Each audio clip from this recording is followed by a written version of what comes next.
the Maduro regime is desperately unpopular in Venezuela.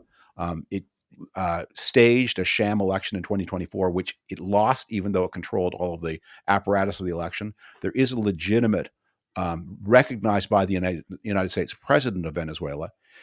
But Donald Trump seems to have something more militaristic and imperial in mind, at least according to his press conference today.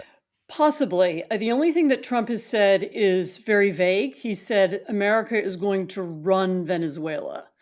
What that can Yeah. mean, given that we don't have an embassy in Caracas right now, we don't have US troops in Caracas right now, it's not clear to me how we would run Venezuela. Maybe it means that we would hand over to the existing regime, which is, of course, what the Venezuelan opposition has been afraid of.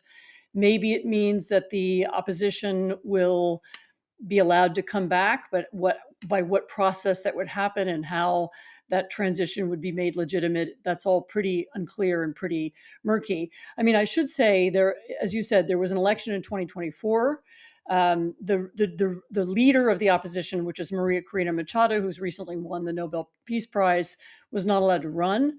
And so in her place, Edmundo Gonzalez, a former Venezuelan diplomat, ran, and he won. The Venezuelans staged this really incredible operation whereby they collected, they had people in all the polling stations or in many of the polling stations across the country, and they collected the original vote tallies. They proved that Gonzalez was the victor.